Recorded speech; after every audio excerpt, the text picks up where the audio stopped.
A, B, C, D, E, F, G, H, I want A plus English because it's so much fun. English education for you and everyone, so come along. Learn some grammar, learn a phrase, learn something new every day. Learn the A plus way. Hey, it's time to start the show. Are you ready? Good, 'cause here we go. A, B, C, D, E, F, G, H, I want A plus English.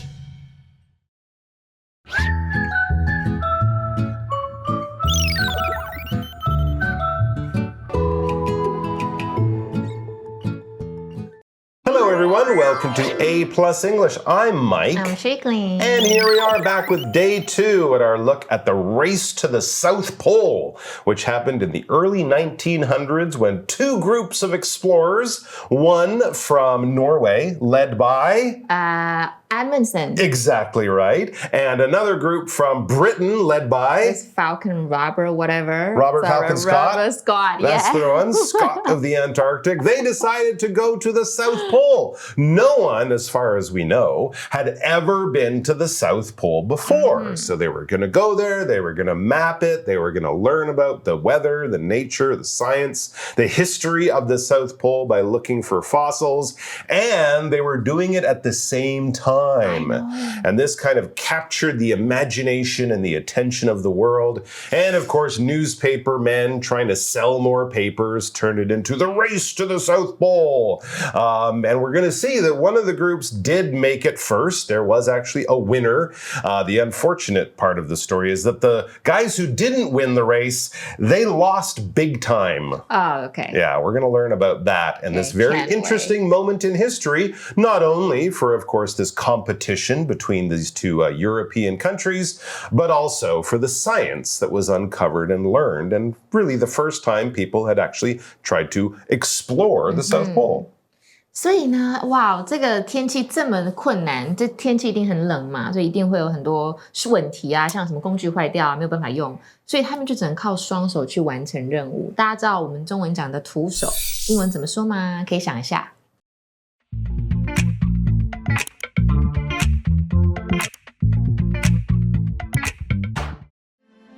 2 explorers, 1 goal. The South Pole Race. Amundsen's team left the base for the South Pole on October 19th. Scott's team left on November 1st. Both teams experienced dangerous conditions. Amundsen's team had good supplies and used sled dogs and skis. However, Scott's team used horses that couldn't bear the cold. They had problems with their sleds and had to pull them by hand. All right, so let's get back to our story, and this is really about the actual race. So let's see what happened. It says Amundsen's team left the base. Remember, they were at the Bay of Whales, I believe. They left their base for the South Pole on October 19th. So they got a bit of a head start. Scott's team left on November 1st. So about 2 weeks later or so. Now, of course, you might be going, hey, wait a minute. Why are you going to the South Pole at the beginning of the winter time? But yes, we have to remember that in the South, the seasons are flipped around. So that would actually be the late spring, early summer when they were doing it, which I guess makes sense because, you know, you want the weather to be as warm and there to be as few storms and stuff as possible. 真的，可是 The weather down there is not very good. True. Yeah. 所以这个什么这个阿门森的队伍在这个10月19号就从他们的基地出发，就往这个南极去。那 Scott 的队伍是在11月1日，所以他们比较慢呢。So that doesn't really sound fair. They didn't like start. Well, I mean, it wasn't an official race, so it was just, you know, they got there earlier. They can't really sit around and eat all their food waiting for the other guys to catch up because they can't just buy more food. You know, there's no Costco at the South Pole. So yes, they left when they had to, and yeah, they ended up them being a little bit early. The Norwegian team with Amundsen, and of course, even though they had prepared as well as they could and gone at the season when they thought it was the best best and safest, both teams experienced dangerous conditions. Even the nicest day at the South Pole is still a pretty bad day weather-wise. Yes. Amundsen's team had good supplies and used sled dogs and skis, which turned out to be a very, very good decision. Good supplies, I guess that just means they had enough food, but also they thought about where they're traveling. We're going to be traveling over ice and snow and stuff. So they brought sled dogs, like the same kinds of dogs that pull the sleds of Inuit Eskimo people, you know, in the northern countries. So they were used to this. These dogs are, you know, they're raised in cold climates. They're ready for this. And they pulled the explorers who had skis on, I think cross-country skis. And I think the explorers themselves would be pulling big sleds with all of their food on it. Wow. So the dogs are helping them carry and pull all this stuff with people and animal power. 哇哇哇！ Yeah. 所以呢，反正我们的问题就是两队都遇到了危险的环境嘛。那这个阿门森的队伍准备很充足，他们有这个 sled dogs， 就是雪橇犬，还有他们的 skis， 他们有这个滑雪板。So do you like adventures or do you prefer safety? Well, this is this kind of sounds exciting and interesting, but I would like adventures if I'm prepared and I'm going on the adventure with smart people I can trust. Yeah. I'm not just the kind of guy to say, hey, let's go climb that mountain and I'll just wear my running shoes. Yeah. You know, you want to kind of be prepared for what you're doing and be smart about it, because if you're not, your adventure can quickly turn into a disaster. Exactly, yeah. So yes, I do like adventure, but I'm not just going to decide to, you know, swim to Penghu because it's a nice day. I'd have to train and be prepared. Yeah. Back to the article. So, however, we talked about Amundsen's team from Norway with their sled dogs and skis. However, Scott's team used horses that couldn't bear the cold. Yeah, horses don't live in the South Pole, I'm sorry to say, and penguins aren't going to be very much help to you. So that was probably a very bad decision. They couldn't bear the cold. That means the horses, like humans, they're just not used to those very, very cold conditions. And so I think a lot of the horses died. They ended up freezing to death. They had problems with their sleds and had to pull them by hand. And of course, the more horses they lost, the more sleds they had to pull. And when the humans are pulling sleds, they're getting tired, they're using more energy, they're eating more food, and it quickly becomes a problem that gets worse and worse and worse. Sounds like a nightmare. It is kind of a disaster. 所以呢，这个 Scott 的队伍他们使用的是马匹，那马太冷了，所以而且他们的雪橇又出了问题，所以他们就只能靠人力徒手去拉这个雪橇。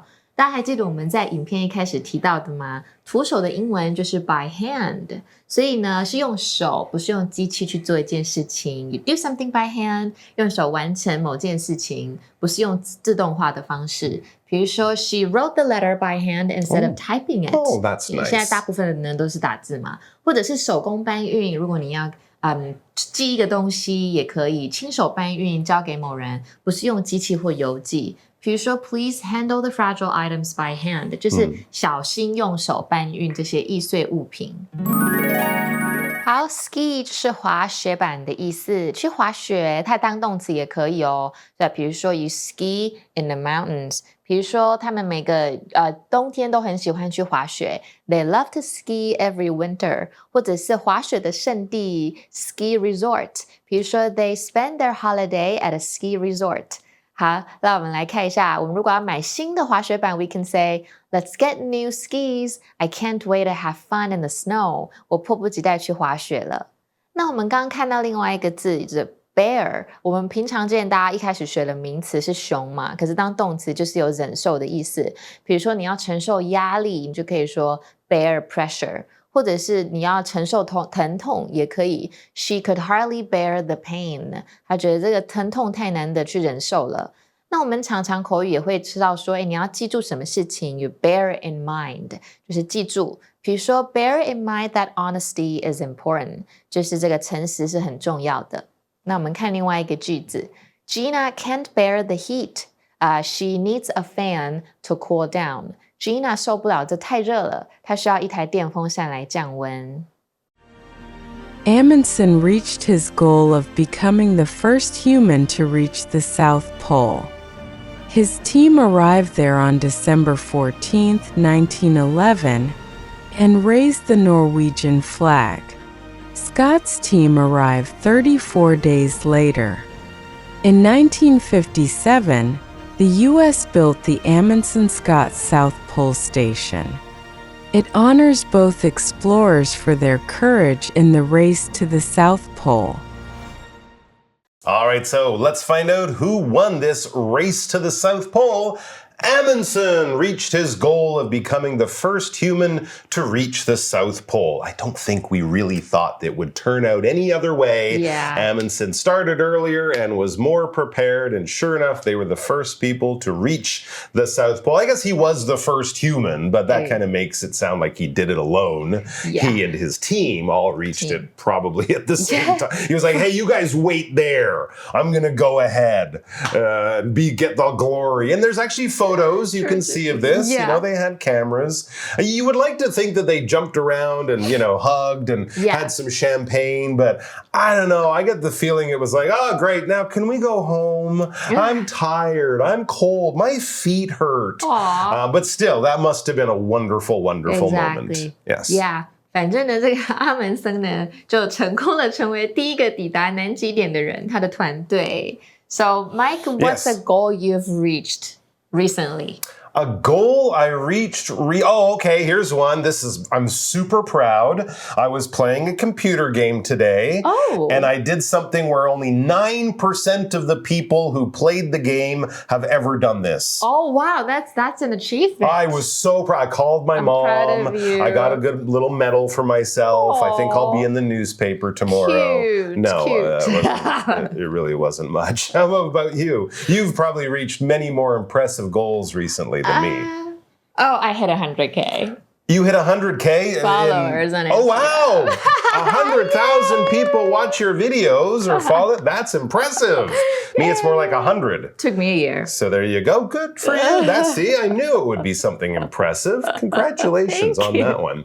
All right, well, let's get back to this. So yes, his team arrived there. I guess we're still talking about Amundsen's Norwegian team. They arrived there on December 14th, 1911, and raised the Norwegian flag, which makes sense because they're from Norway. Scott's team arrived 34 days later. So they left about 2 weeks later, and they arrived about a month later, which shows that having those ponies, the horses that didn't work out, really did cost them a lot of extra time too. Yep. So there's something to be proud about. I think they did something very impressive. For sure. 所以他们的队伍呢，这个挪威嘛，挪威这个阿门森的队伍在1911年12月14抵达，就插上他们的国旗。但是这个英国史考特的团队呢，就是在大概34天后才抵达。There you go. We should also unfortunately mention that Scott and his team, they never made it home. They died on the return trip. And to make it even more sad, they died 12 miles from where they had left extra food. They ran out of food. There were storms that lasted for weeks. They were stuck in their tents. So they slowly ran out of food and froze to death. That's so sad. And they were very, very close to somewhere where they could have gotten some safety and rescue, but they didn't make it. But it's interesting because Scott is still a great British hero. Yeah. British people love those guys who try but don't quite make it, which is still impressive because he gave it his best shot. And here, we have other ways to commemorate and memorialize and show our respect for these brave people. In 1957, the U.S. built the Amundsen-Scott South Pole Station, which is really a nice gesture since Amundsen and Scott, neither of them were American, but the Americans named their South Pole Station after these two very brave explorers. Wow, 所以呢，在这个1957年的时候呢，美国就建立了阿门森史考特的南极站。It honors both explorers for their courage in the race to the South Pole. Not just them, but their team members, and I would say also the bravery and the hard work of the dogs and the horses and all the other people who helped them try to do this thing. Yep， 所以这个呢，我们看到 courage 这个字，我们等下会讲，然后 honor 我们等下也会讲，都是很重要的字。所以他们建了这个地方，来纪念2位南极竞赛中展现非常有勇气的探险家。So, what does courage mean to you? What does courage mean to me? Well, courage is kind of like facing danger when you know it's danger, but you still get over your fear because it's the right thing to do. It's kind of like I'm scared of heights, but I try bungee jumping, something like that. Yeah, that could be courage. Could be, yeah, absolutely. I wouldn't do it, but absolutely. What about you? Like believing in yourself, moving forward. Taking a chance. Yep. Even if you know that the outcome is kind of like you're not sure about if it's going to work out, but you still try. You know there's danger, you know there's risk, you know there is a certain chance of failure, but you still go forward and do it with all of your heart and all of your might. That is definitely courage. And even if you don't make it like Scott, or if you do make it like Amundsen, we salute you. 所以 honor 就是向什么东西致敬。那你获得一个荣誉，你也可以说 win an honor， 或者是常常说哦，真的是一个很荣幸的事情，去做什么 ？It was a great honor to meet the president。或者是你向某人致敬 ，you pay honor to someone or in honor of someone， 我去纪念谁。比如说 the dinner was held in honor of the famous writer。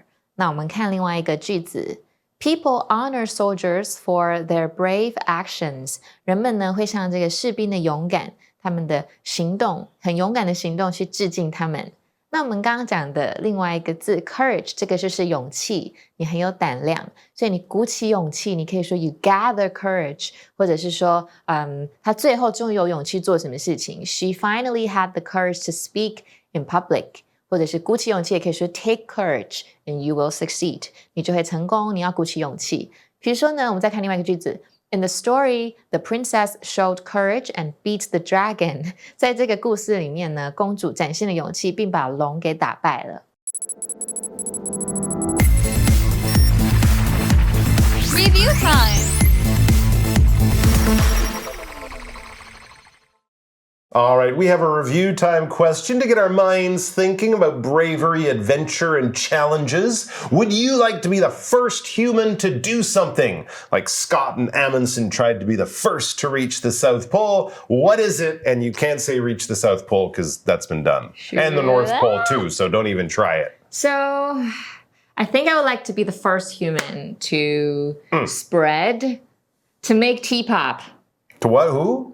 To make T-pop music. Oh, T-pop music. I thought you were like going to mix tea with pop. Yes, and have bubbles in your... Yeah, I know. Okay. Wait, there's no T-pop? It's just South it's Mando traditional. pop. Yes. Okay. But Jay Chow and That's Joe Lim, Mando they kind of pop. do Mando pop. So you're going to do Taiwanese pop. And I guess by that, you mean kind of go global with it. Become the super junior of Taiwanese pop. Or whoever Rain that, or whoever. You don't have to be able to speak Taiwanese. Become the Psy, Oppa Gangnam Style, like that. Go global, go viral, have billions of people watching your Taiwanese singing on you. Okay, you can do that. Yeah, if there is K-pop, there is definitely. We can also make K-pop. I mean, that seems something that's realistic, you know? It's not like be the first person to walk on Saturn or something.